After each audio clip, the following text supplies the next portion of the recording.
नमस्कार। आज हम बांग्लादेश की राजनीति में आए एक ऐसे भूचाल पर बात करने वाले हैं जिसकी शुरुआत एक बहुत ही शांत और गंभीर मौके से हुई। भारत के विदेश मंत्री बांग्लादेश की पूर्व प्रधानमंत्री बेगम खालिदा जिया की अंतिम यात्रा में शामिल हुए। अब देखिए, पहली नज़र में ये एक सामान्य शिष्टाचार लग सकता है, लेकिन हमारे पास जो स्रोत हैं वे एक बिल्कुल ही अलग कहानी बता रहे हैं। हाँ, मतलब ये सिर्फ एक कूटनीतिक यात्रा नहीं थी। बिल्कुल नहीं, ये तो शतरंज की बिसात पर एक बहुत बड़ा और सोचा समझा कदम था। सही कहा।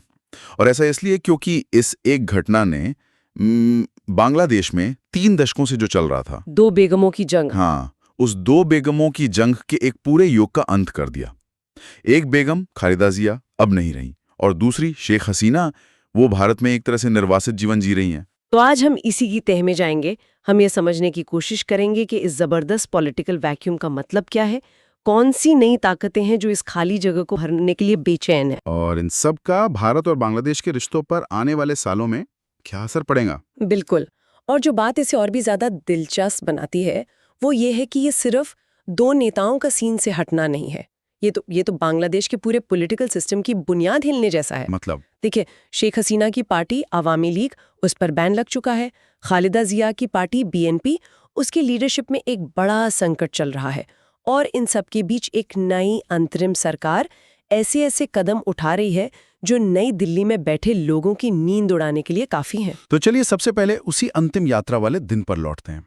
विदेश मंत्री एस जयशंकर का वहां होना ये इतनी बड़ी बात क्यों बन गया।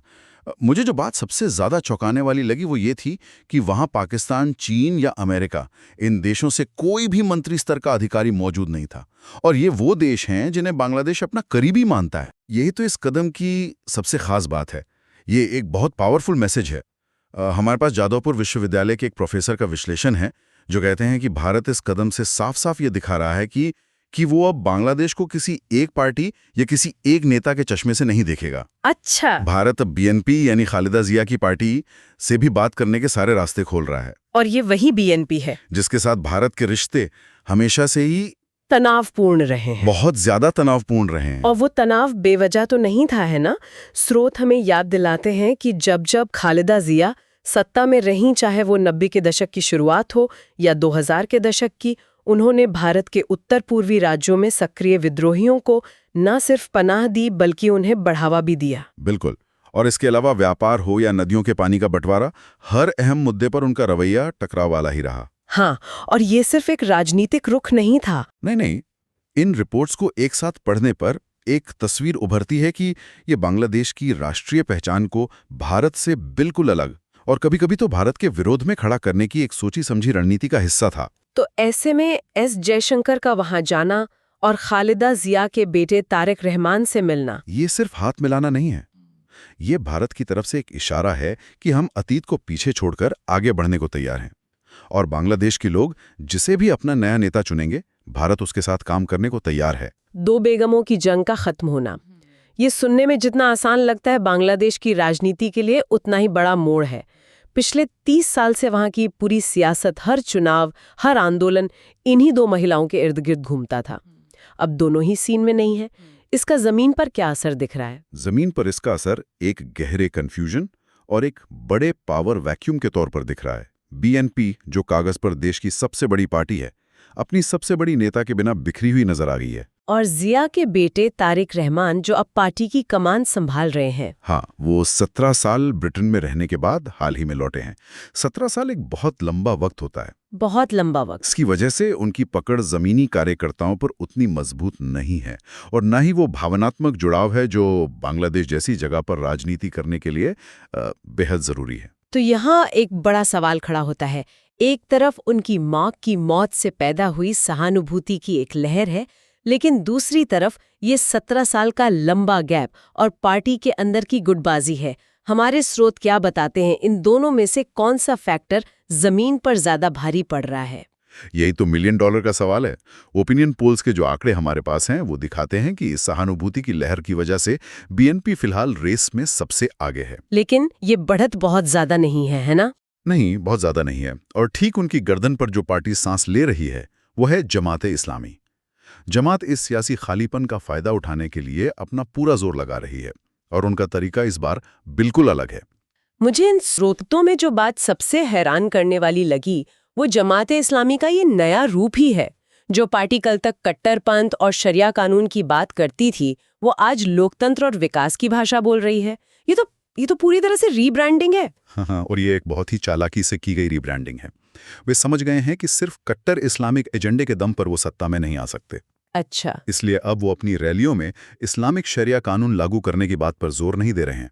इसके बजाय वो उन वोटर्स को लुभाने की कोशिश कर रहे हैं जो एक तरफ तो मौजूदा राजनीति से परेशान हैं, लेकिन दूसरी तरफ धार्मिक कट्टरपंथ से भी डरते हैं। तो ये एक नया वोटर बेस है जिसे वो टारगेट कर रहे हैं। बिल्कुल, एक बहुत बड़ा और नया वोटर बेस। लेकिन भारत के नजरिए से जो सबसे बड़ा सवाल है, क्या उनका भारत को लेकर रवैया भी बदला है या ये रीब्रांडिंग सिर्फ दिखावे के लिए है? इस मामले में कोई रीब्रांडिंग नहीं है और स्रोत इस पर बिल्कुल साफ हैं। जमात को ऐतिहासिक रूप से पाकिस्तान समर्थक माना जाता है, खासकर 1971 के मुक्ति संग्राम में उनकी भूमिका की वजह से। और वो अपनी चुनावी रैलियों में भारत की आलोचना करना जारी रखेंगे, क्योंकि ये उनके कोर वोटर बेस को एकजुट करता है। और यहाँ एक और दिलचस्प समीकरण बन रहा है। शेख हसीना की अवामी लीग पर बैन लगने से जो वोट बैंक खाली हुआ है, वो कहाँ जाएगा? सही सवाल है। हसीना और जिया की दुश्मनी इतनी गहरी है कि अवामी लीग का वोटर कभी भी बीएनपी को वोट नहीं देगा। तो ऐसे में वो वोट या तो घर बैठेगा या फिर जमात की तरफ जा सकता है। एक अनुमान है कि इसी वजह से जमात इस बार 300 में से 40 से 50 सीटें जीत सकती है। 40 से 50? ये तो उनकी पिछली संख्या जो करीब 20 थी, उससे दोगुनी से भी ज्यादा है। हाँ, दोगुनी से भी ज्यादा। तो एक तरफ बीएनपी का अंदरूनी संघर्ष, दूसरी तरफ जमात का नया अवतार। लेकिन इस खेल में एक तीसरा खिलाड़ी भी है जो शायद सबसे अप्रत्याशित है। नोबेल पुरस्कार विजेता मोहम्मद यूनुस के नेतृत्व वाली अंतरिम सरकार। हाँ, इनके आने के बाद तो बांग्लादेश की विदेश नीति में ऐसे मोड़ आए हैं जो किसी ने सोचे भी नहीं थे। और ये मोड़ भारत के लिए सीधे सीधे चिंता का सबब है। सोचिए, मोहम्मद यूनुस ने पाकिस्तान के साथ दोस्ती का हाथ बढ़ाया है। ये 1971 के बाद से अब तक कभी नहीं हुआ था। कभी नहीं। दोनों देशों के बीच हमेशा एक ठंडी दूरी बनी रही। बिल्कुल, लेकिन अब माहौल बदल रहा है और जहां एक तरफ पाकिस्तान से दोस्ती हो रही है, वहीं दूसरी तरफ भारत के प्रति एक खुला दुश्मनी वाला रवैया अपनाया जा रहा है। यहाँ तक कि अपनी चीन यात्रा के दौरान यूनुस ने भारत के सबसे संवेदनशील इलाकों में से एक सिलीगुड़ी कॉरिडोर यानी चिकन नेक का भी जिक्र कर दिया। ये तो सीधे सीधे भारत की सुरक्षा पर सवाल उठाने जैसा है। ये भारत विरोधी भावना अचानक इतनी तेजी से कैसे फैल गई? स्रोत बताते हैं कि ये एक काल्पनिक कहानी के दम पर फैलाई गई है। काल्पनिक कहानी? हाँ, बांग्लादेश में एक बड़े तबके को ये यकीन दिलाया गया है कि शेख हसीना अपने 10 साल के शासन में जो भी कथित ज्यादतियां कर पाईं, वो इसलिए क्योंकि उन्हें नई दिल्ली का पूरा सपोर्ट हासिल था। लेकिन ये कहानी इतनी असरदार कैसे हो गई? क्योंकि बांग्लादेश में एक तबका हमेशा से भारत के बढ़ते प्रभाव को शक की नजर से देखता रहा है। शेख हसीना के दौर में ये भावनाएं दबी हुई थी, लेकिन उनके हटते ही कुछ ताकतों ने इस दबी हुई चिंगारी को हवा दे दी और यूनुस सरकार ने इस भावना को शांत करने के बजाय जाने अनजाने में इसे और भड़काया ही है। तो क्या इसका मतलब ये है कि अगर बीएनपी के तारिक रहमान सत्ता में आते हैं तो उन पर भी यही भारत विरोधी लाइन अपनाने का दबाव होगा? उन्होंने ढाका लौटने पर जो बयान दिया था वो तो काफी सुलझा हुआ और सबको साथ लेकर चलने वाला लग रहा था। हाँ, उनका बयान वाकई बहुत सकारात्मक था। उन्होंने कहा, अब हम सबको मिलकर देश बनाना है। इस देश में पहाड़ी और मैदानी लोग हैं, मुसलमान, हिंदू, बौद्ध, ईसाई हैं। हम एक सुरक्षित बांग्लादेश बनाना चाहते हैं। ये शब्द दिखाते हैं कि वो खुद को एक धर्मनिरपेक्ष और मॉडर्न नेता के तौर पर पेश करना चाहते हैं।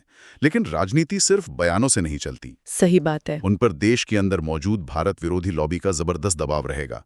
उन्हें एक बहुत ही मुश्किल संतुलन साधना होगा। एक तरफ अंतर्राष्ट्रीय समुदाय और भारत को यकीन दिलाना कि वो एक जिम्मेदार नेता हैं, और साथ ही अपने देश के कट्टरपंथियों को भी खुश रखना। लेकिन इन स्रोतों में एक और बहुत ही विस्फोटक बात का जिक्र है।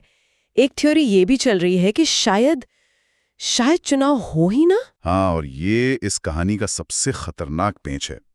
कई राजनीतिक पर्यवेक्षकों को लगता है कि अगर अंतरिम सरकार के प्रमुख मोहम्मद यूनुस को ये लगा कि बीएनपी आसानी से चुनाव जीत रही है, तो वो चुनाव को टाल भी सकते हैं। लेकिन वो ऐसा क्यों करेंगे? ऐसी अफवाहें हैं कि जमात इस्लामी ने यूनुस को ये वादा किया है कि अगर वो सत्ता में आए तो यूनुस को देश का राष्ट्रपति बनाएंगे। राष्ट्रपति? हाँ, और राष्ट्रपति बनने से उन्हें भविष्य में सेना की तरफ से होने वाली किसी भी जांच से सुरक्षा मिल जाएगी। अच्छा, तो ये बात है। इसी वजह से कहा जा रहा है कि पर्दे के पीछे से यूनुस जमात का समर्थन कर रहे हैं, ताकि एक ऐसी खिचड़ी सरकार बने जिसमें उनका भी दखल हो। तो कुल मिलाकर तस्वीर बहुत ही उलझी हुई है।